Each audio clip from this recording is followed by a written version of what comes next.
Hey guys, Lord here, back again with another action figure review, and today we'll be taking a look at the Marvel Legends Hasbro Pulse exclusive. Oh, Jason, because some stuff does sell out rather quickly on there. Spider-Man, the animated series, Spider-Man versus the Vulture Tupac. Again, this is brought to us by the fine folks over at Hasbro. It is a Hasbro Pulse exclusive after all, and yeah, long story short, this is probably the best Marvel Legends Vulture figure ever. I do not have the Toy Biz Vulture that looks more like the classic Steve Ditko version of the character, but this Vulture is my Vulture. I grew up with the 90s Spider-Man the animated series, and while I don't remember the Vulture in it too much, I only think he was in one or two episodes, maybe. Something to do with a Tablet of Time or Ocarina of Time and little weird elf boys and girls. I don't know. Either way, he is freaking awesome, and just like the Dr. Octopus, just like the Venom, I think he's a very strong release in this Spider-Man animated line. And I think the Spider-Man is not just a fill-in. I think it's a really solid Spider-Man, despite the fact that it's not on the freaking Renew Fast Body Butt. But needless to say, I will say that when this went up, it was literally in stock and made both me and my good friend Evil Villain go, huh? So I'll leave a link in the description below, because Evil Villain was nice enough to hook me up with this set because I could not snag it at the time. Mr. Brian, aka the old man, aka my dad, was busy doing other things, so I was not able to get on the Pulse and order it myself. So shout out to him. I'll leave a link in the description below, as I said before, to his Instagram, so you can head on over there, give him a follow, let him know Overlord sent you. But as always, don't be a jerk face. I'll find you, and you won't like the consequences, I assure you. And then he will find you, and then you really won't like the consequences, I double assure you. So, with that being said, we got a lot to cover here, so why don't we cut right to the chase and get into the meat taters of this review and take a look-see at all these two got to offer in terms of accessories. Starting off with the Spider-Man, he's got a pair of grip hands with the inappropriate hinge for holding stuff. I'm assuming these are carryovers from the Bucky Cap body. That's why they have the wrong hinge, but I could be wrong. We also get a couple of thwip hands. You can't have Spidey without thwip hands. Or wall crawly hands, but they decided not to give us those, which is kind of lame. That said, we do have both a Peter Parker and a Flash Thompson head, because there was one episode where Flash Thompson dressed up as Spider-Man. And if you have Agent Venom from many, many years ago, like 2014, 2015, I forget when that figure came out. It's very old at this point. I hope we get an updated one.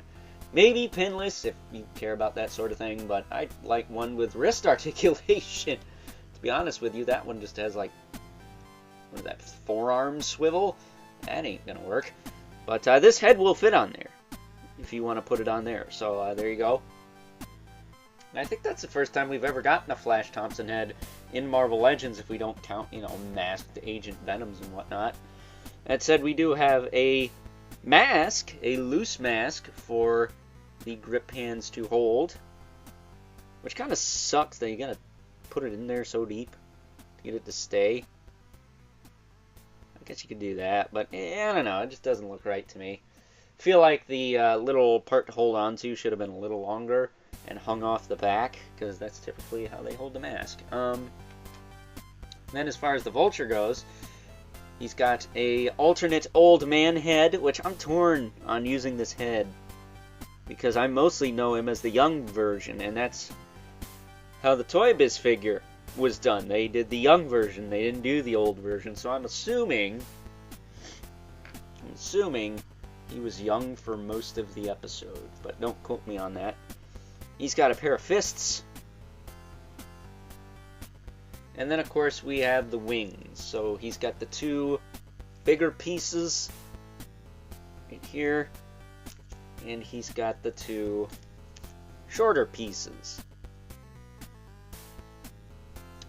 I do wish he came with some folded up wings, because his wings are a little bit more tactile. They're techie wings, but I digress. So getting him out of the way, first and foremost, decent spread of accessories, but why don't we take a look at the Spider-Man first.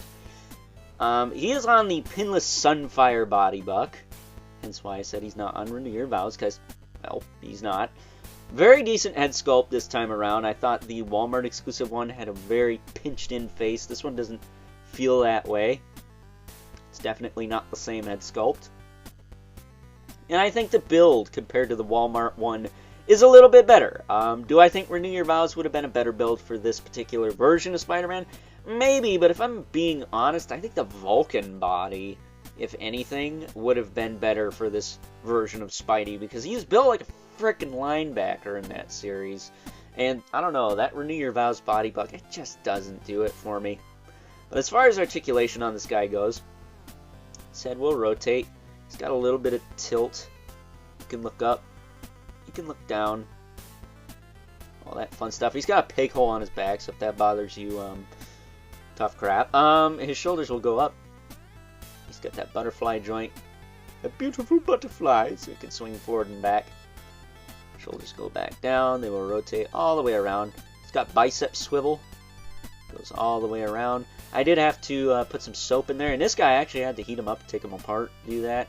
It just wasn't cutting it the way I was doing it, so I did it on not only this side, but this side, and now he moves just fine. Set him on the cool air register, and there you go. Problem solved. Double jointed elbow works fine, and because he's pinless, you don't have to worry about those freaking red pins, all you people who complained about that for millennia, it seemed. They're action figures, get over it. It's got a swivel in the wrist with a hinge. I know it's unsightly, but just get some blue paint, man, really. Ab crunch will move that far forward. Nice tight click in the middle there. That far back. Okay, he does move a little bit extra forward. He's got a waist twist. Twist all the way around. You can do a little twist. His hips will kick out. Surprisingly, the pinned version of this body, the hips kick out further. That's kind of interesting. They literally retooled the hips when they didn't have to. That said, these hips are gummy, whereas the other ones are sonic welded, so there you go. But he can kick forward that far. Can't kick back very far. Thigh cut. Goes all the way around. Not too gummy on this guy. It's not too bad. Double jointed knee. Now these were tight. I had to heat these just to get these to freaking work, but ooh. Yeah, not the most pleasant thing to move there. There we go. But I did have to heat that to get that to move. And I do believe this bottom joint. There you go. Goes that far back. There you go. I wanted to show you the full range, not just most of it. We don't just most of it here. He does have a boot cut, which again I had to heat up and put some soap in there, loosen them up a little bit. But they work fine now. He does have a hinge in the foot with a rocker and peg holes at the bottom of the feet. But that is Spider-Man. Very, very nice. I like it quite a bit. Is it the best Spider-Man Marvel Legends ever? Maybe, actually. I'm willing to consider it. If the shoulders were a little bigger and higher, and maybe the feet are too big. His head sits a little high. I think his head sits a little high. His shoulders are a little small and a little low, and the feet might be a little big. But other than that, if you can look past that, it's a really solid traditional Spider-Man figure. There's also that peg hole on the back. I don't know why that's even there. Like, just, I don't know, make capes that don't suck. That way you don't have to put peg holes on the back. That said, let's talk about the star of the show. This freaking Vulture right here. This thing is sick. I love this Vulture. This Vulture is awesome. It is, hands down, probably the best Marvel Legends Vulture ever. And I'm not just saying that because I'm on that new toy smell high. I'm literally saying that this Vulture kicks the crap out of the old one. The old one kind of sucks. The Demo Goblin Wave one, the classic one. I liked it for its time, or back when it came out. But this one, it's just on another level. So as far as his articulation goes, his head that feels kind of big, not gonna lie, could just be the hair, but his head feels a little big. He doesn't get the most range up and down out of that. No, I don't think he's got a double ball peg, but he does rotate, and he does have a little bit of hinge in there. Oh yeah, that's definitely a hinge joint. Maybe I just wasn't pushing it enough, or maybe it was a little stuck. I guess it was a little stuck, huh? You can look up quite a bit. Never mind.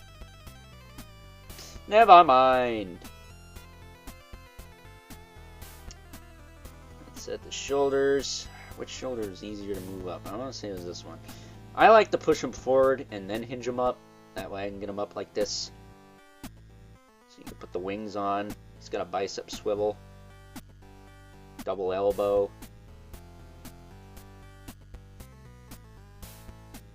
Which the top one's kind of tough to move. What the heck?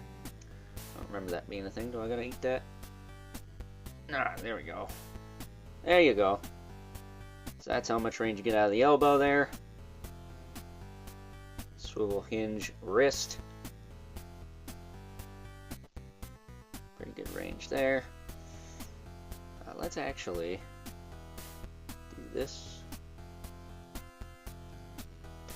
Pop this arm up. Rotate the arm. Try to rotate the arm. It's a little stuck. There we go. That's the best way to get them wings on, is doing that. Ab crunch. Go that far forward. Nice tight clicky ab crunch again. That far back. He's got a waist twist. His belt is keyed, so it's not going anywhere. Same with these straps on his thighs. I'm sure people love that. Hips kick out to the side pretty well. Does not appear to have drop downs, but it almost feels like he does. Interesting. You can kick forward pretty good. Back, okay. We'll say maybe his hips stick out a little far based off that, but whatever. He does have a thigh cut. Now, didn't the Toy Biz figure have a little gun on this side or this side? I have it somewhere, but it's in storage. If that's the case, I would have liked that little gun, but if he doesn't use it in the show, then whatever. But either way, something I noticed. He's got a double knee. That works pretty well. You do that, I think, yeah, you get a little bit more range. And then the feet will hinge down, up, and he's got the rocker, and of course peg holes again. That said, why don't we attach his wings like so. Let me see here. Alright, first you want to take this piece and snap it in here. Actually, you're going to want to tilt his arms a little bit back so you can get in there. There, snap that one in. Then you take this other one. The longer wing piece. Now sometimes I do knock the other wing bit off, so I tend to bend the arm and then put this in. It's a little tricky to line up at first, but once you do it, it will lock in there pretty decent. It doesn't just fall out like previous wings like this. I'd really like to get a Dark Hawk with these kinds of wings. I think that'd be pretty cool. I neglected to mention that the pauldrons do not rotate and get out of the way, which kind of sucks. Would have been nice if those were in the shoulder sockets instead of connected to the chest armor, but it is what it is. Most of the time they do that. I'm guessing they didn't do it this time for a reason. Maybe they're planning to reuse this body. I don't know. But there. See, I didn't get it in all the way. There. And there you go. There is Vulture with his wings. Oh, what the heck? Oh, I can put him down. Ah, look at that. Look at that. I guess it's just because I didn't attach them, but there he is with his massive wings. If you got one of the handy dandy McFarlane Toys flight stands, you can definitely do something with this guy. Because those flight stands, they're not great when it comes to the DC figures they come packaged with, but when it comes to Marvel Legends, they are actually really, really good. Really good. So I'm actually going to leave him like that. Bring Spider-Man back. That way you get an idea of just how big this figure is. Like, he's pretty wide. Like a very wide figure with his wings out like that. But yeah, man, I dig this set. I think this is one of the better 2-packs, if not possibly even the best of the 2-packs. If Doc Ock came with someone more interesting than Aunt May, maybe that one. But as far as I can tell, this is the best of the 2-packs. You get a really good Spider-Man. Only thing you need is some wall crawly hands. I'm sure you could find those. They should have been included, but I think you could find those. And then we get this awesome Vulture, who is just, I don't know, that's like top 10 Legends of the Year quality right there. I really, really love this Vulture figure. So, with that being said, why don't we strip a Vulture back down, his wings, not his clothes, you perverts, and take a look at some size comparisons. First up, here is both Spider-Man and the Vulture, alongside the symbiote/black costume Spider-Man from the very first Spider-Man the Animated Series VHS 2-pack we ever got in this line. He came packaged with Carnage, if I'm not mistaken, who, funny enough, was on the same base body as this Spider-Man in this 2-pack, except he was not pinless. That said, as you can see, the fine folks over at Hasbro do not like consistency, because all 3 animated Spider-Men we've ever gotten in the Marvel Legends line have all been on different base bodies. The symbiote/black costume Spider-Man is, of course, on the Renew Your Vows body buck, which, while it's not my favorite, it is the bulkiest, and I think would have probably worked the best for the Spider-Man in this 2-pack. I think this would have been a quick sellout had that been the case, because that Renew Your Vows Spider-Man is very sought after nowadays. Then we also have another villain from the Spider-Man animated series, rocking a mullet that also happens to look like my favorite British actor, Mr. Tim Curry, Alistair Smythe. And as you can see, both him and Vulture clearly go to the same hairstylist. So there you go. Why did I bring him out? Well, because a lot of my Spider-Man animated stuff is put away, and he was easy to get to. So there you go. Getting them out of the way. I think the only other villain Vulture made contact with in the series was Scorpion, and I don't actually have that retro card Scorpion just yet. Let's bringing in our 2 regulars. We got the Mythic Legion's Brother Mandibilith. Right, yeah. And the infamous Living Spawn. Right, yeah. And as you can see, because he is a Tawny Mac figure, he towers over everyone. So with that being said, it's time now that we wrap things up with some final thoughts. Overall, and aside from the fact that this 2-pack has, in my opinion, the best Marvel Legends Vulture figure ever, it also has a really solid figure of good old Webhead as he appeared in the 90s Spider-Man animated series. For one thing, he's pinless, so I don't gonna hear y'all bitch about him having red pins on the insides of his arms. But another thing is, if you ask me, he is on a much better body buck than that of the Walmart exclusive retro card Spider-Man the Animated Series Spider-Man figure that came out a few years back. While I do believe that the 60th anniversary body buck that figure was a rockin' is a better body buck than this, we'll call it pinless Sunfire body buck, I think that this body buck is a much superior build as far as accuracy to that original 90s Spider-Man animated series. That said, before I wrap this up, if you're wondering how many more times can I say body buck in this review, body buck, body buck, body buck, body buck. So, with that being said, aside from missing some wall crawling hands, I would say that this is probably one of the best 2-packs the fine folks over at Hasbro has offered in this Spider-Man animated series VHS line. So, until next time, I hope you guys enjoyed this review. I'll catch you guys later.